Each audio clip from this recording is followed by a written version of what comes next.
धीर ने अपने फोन की फ्लैशलाइट जलाई और हंसते हुए बोला, अब बचकर कहाँ जाओगी?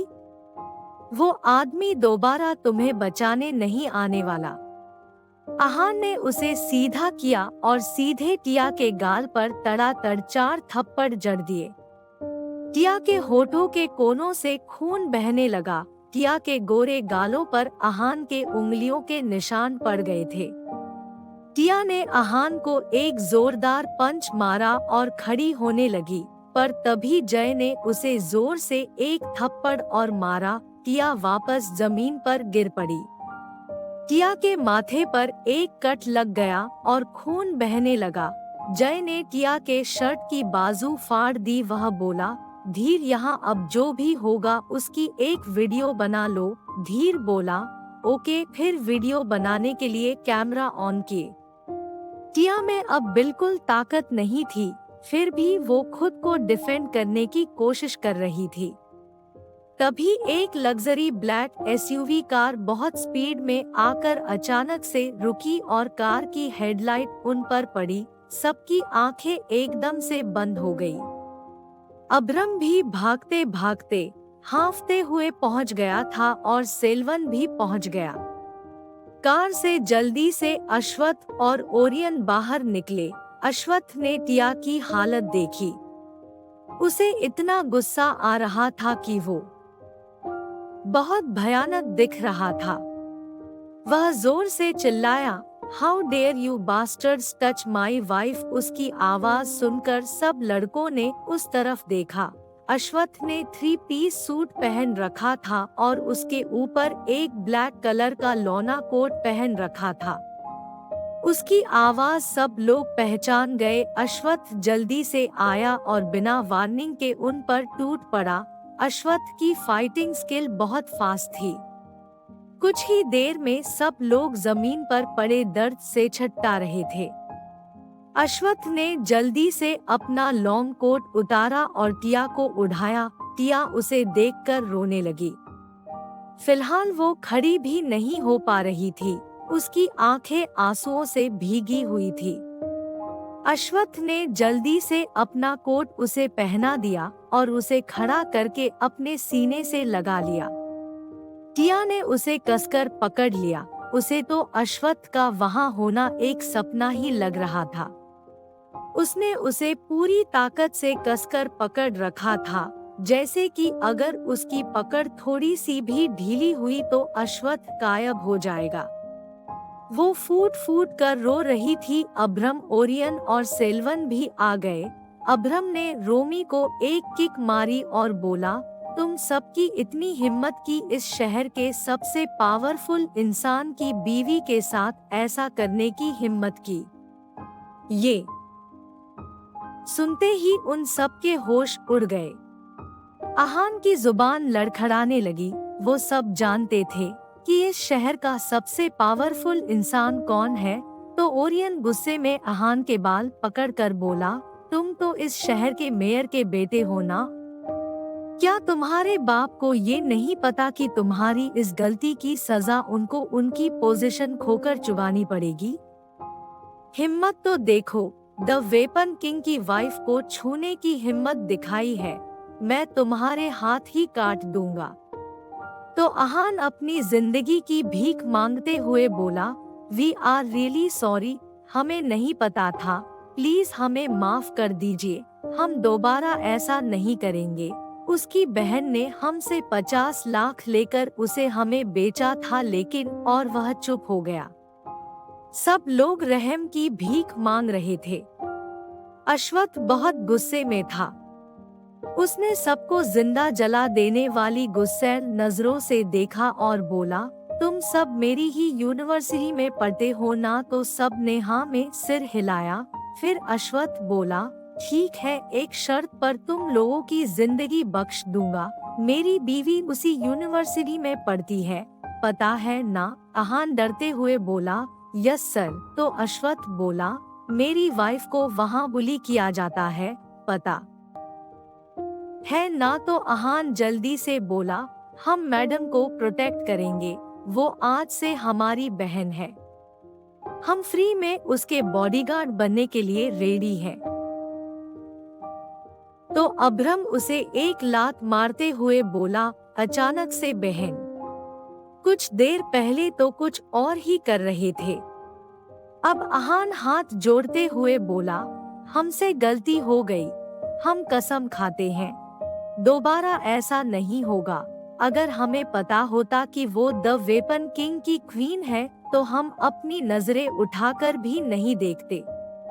तो अश्वत्थ बोला, ठीक है, अगर मेरी वाइफ को यूनिवर्सिटी में कोई भी प्रॉब्लम हुई तो सबसे पहले तुम लोगों की जान जाएगी, भले कोई भी उसे नुकसान पहुंचाए, उनसे पहले तुम लोगों की खैर नहीं। फिर अश्वत्थ ने टिया को केयरफुली अपनी बाहों में उठा लिया। टिया कसकर उससे चिपकी हुई थी। अहान और उसके दोस्तों ने उनके जाने के बाद राहत की सांस ली, पर वो लोग बहुत डरे हुए थे, क्योंकि अगर टिया को कोई भी प्रॉब्लम हुई या फिर कोई नुकसान पहुंचा, तो भी नुकसान पहुंचाने वालों से पहले उनकी मौत तय थी। अहान अच्छे से जानता था कि वो सिर्फ एक मेयर का बेटा है, जो सिर्फ उसी शहर का मेयर है, जबकि अश्वत्थ एक बहुत ही रिच, डेंजरस और पावरफुल बिजनेसमैन था, जिसकी एक बहुत बड़ी कंपनी थी जो पूरे वर्ल्ड में फेमस थी। अश्वत्थ के कनेक्शन इंडिया में ही नहीं बल्कि फॉरेन कंट्रीज में भी थे। वो उन्हें जान से मरवा भी सकता था, और तो और उसके पास इतनी दौलत थी कि उसका कोई कुछ नहीं बिगाड़ सकता था। अगर वो उन्हें मारकर कहीं जिंदा गाड़ भी देता तो भी उसका कुछ नहीं बिगड़ता। वो सब जैसे तैसे खड़े हुए और अपना इलाज करवाने हॉस्पिटल पहुँचे। उन लोगों ने कसम खा ली कि उन्हें अश्वत्थ आर्यन के हाथों नहीं मरना है, भले वो किसी बिल्डिंग से कूदकर ही क्यों ना मर जाए। उन्होंने कसम खाई कि वो द वेपन किंग की क्वीन को अच्छे से प्रोटेक्ट करेंगे, ताकि अश्वत्थ आर्यन उन्हें बख्श दे।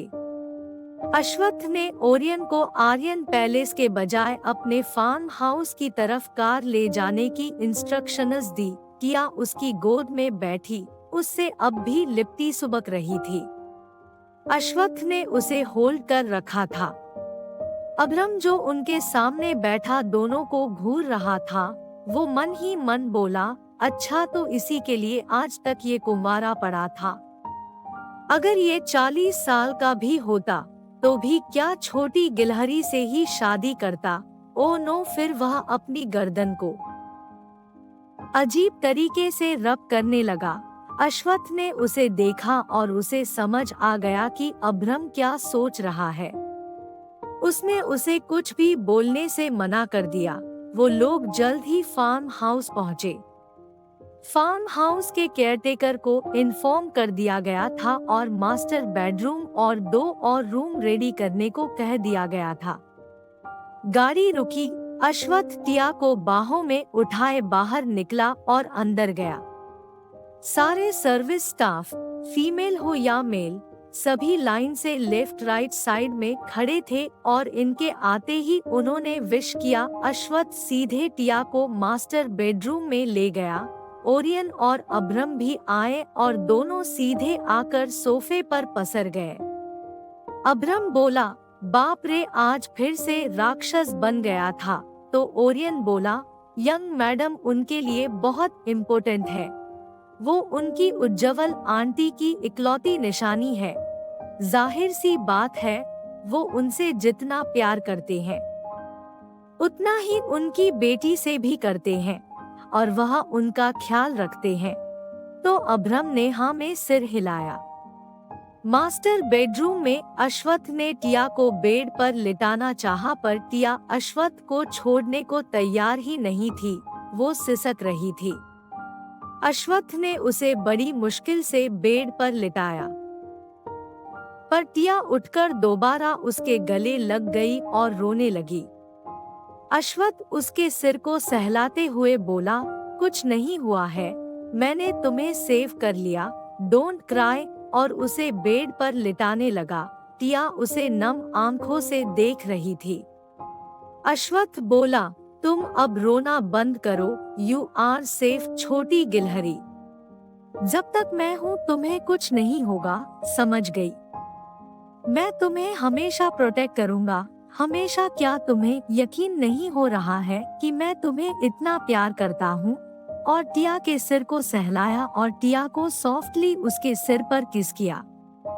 टिया की आंखें बड़ी हो गई, लेकिन फिर उसने अपनी आंखें बंद कर ली। कुछ देर बाद अश्वत्थ को एहसास हुआ कि टिया अब कोई मूवमेंट नहीं कर रही थी। अश्वत्थ उससे दूर हुआ और टिया को देखा, जो अब चैन की नींद सो गई थी। अश्वत्थ टिया के मासूम फेस को देखने लगा और उसके फोरहेड पर किस किया और फिर बाथरूम में चला गया। बाथरूम से वो एक टॉवेल को गर्म पानी में भिगो कर लाया, फिर टिया के फेस को केयरफुली साफ करने लगा। फिर उसने टिया के गालों पर मलहम लगाया। सुबह टिया की नींद बहुत लेट खुली। उसने खुद को एक बड़े किंग साइज बेड पर पाया और उसने अपने कपड़े चेंज देखे। तभी अश्वत्थ उसके लिए ब्रेकफास्ट ले आया और टिया के सिर को प्यार से सहलाते हुए कहा, अब जल्दी से फ्रेश होकर आओ। तो टिया एक आलसी बच्ची की तरह उससे लिपट गई। अश्वत्थ उसकी इस चाइल्डिश हरकत पर हंस पड़ा और टिया को अपनी बाहों में उठाकर बाथरूम में ले गया। उसे अच्छे से बाथटब पर बिठाया और बोला, क्या तुम्हें मैं शावर लेने में भी हेल्प करूं? टिया ने मुंह बना लिया तो अश्वत्थ अचानक से टिया को किस करने लगा।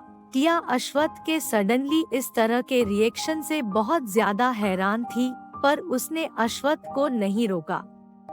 अश्वत्थ ने टिया को तब तक किस किया जब तक कि वो सेटिस्फाइड नहीं हुआ।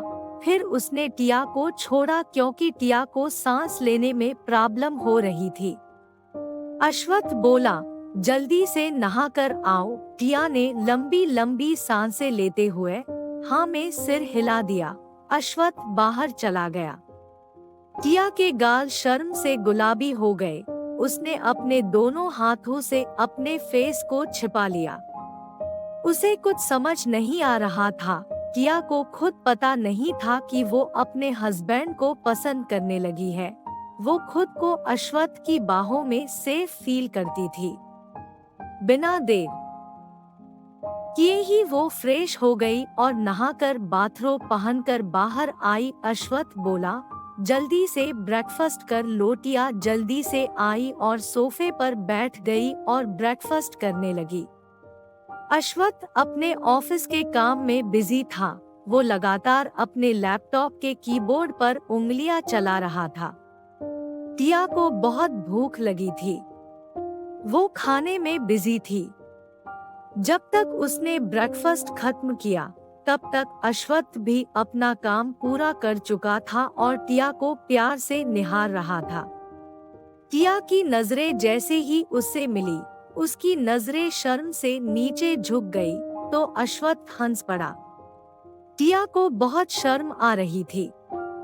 अश्वत्थ बोला, यहाँ आओ। तो टिया हैरान रह गई। अश्वत्थ फिर बोला, कम हियर। अब टिया उठकर उसके सामने खड़ी हो गई तो अश्वत्थ ने उसे अपने लंबे हाथों से कमर से पकड़ा और अपनी गोद में बिठाया। टिया अच्छी बच्ची की तरह बैठ गई थी। अश्वत्थ उसके सिर को प्यार से सहलाने लगा। टिया को अश्वत्थ का ऐसे प्यार से सिर सहलाना बहुत अच्छा लगता था। अश्वत्थ ने उसे अपने सीने से लगा लिया। फिर वह सीरियस टोन में बोला, तुम मेरी बात क्यों नहीं समझती? तुम्हें क्या जरूरत थी क्लब में बारटेंडर का काम करने की? टिया ने जब ये सुना तो वो सकपका गई। उससे कुछ बोलते नहीं बना। यो चुप रही तो अश्वत्थ ने कहा, तुम अब कोई पार्ट टाइम जॉब नहीं करोगी, समझी? टिया ने हाँ में सिर हिला दिया। अश्वत्थ बोला, मुझसे झूठ बोलने की कोशिश करी तो तुम्हें पनिशमेंट मिलेगी। ये सुनकर टिया के माथे पर पसीना छलक आया। अश्वत्थ टिया को उज्जवल की तरह खोना नहीं चाहता था। टिया उसकी उज्जवल आंटी की बेटी थी। अश्वथ उससे बहुत प्यार करता था, उसे प्रिंसेस की तरह रखना चाहता था। उसने टिया को कसकर सीने से लगा लिया और बोला, तुम्हें काम करने की जरूरत नहीं है, मैं हूँ, मैं इतना पैसा मरने के बाद लेकर कहाँ जाऊंगा, इसलिए तुम सिर्फ अपनी स्टडी पर फोकस करो, समझी। तो टिया ने हाँ में सिर हिलाया। टिया को भी समझ आ गया था। रात के इंसिडेंट से वो डर गई थी। वो अश्वथ से लिपट गई। अश्वथ समझ गया कि टिया ऐसा कुछ नहीं करेगी और उसने टीवी के सिर को धूम लिया। टिया दोबारा से सो गई थी। अश्वथ ने अपना गोल्डन फ्रेम का चश्मा उतारा और टिया को देखा और टिया को वापस बेड पर सुलाया।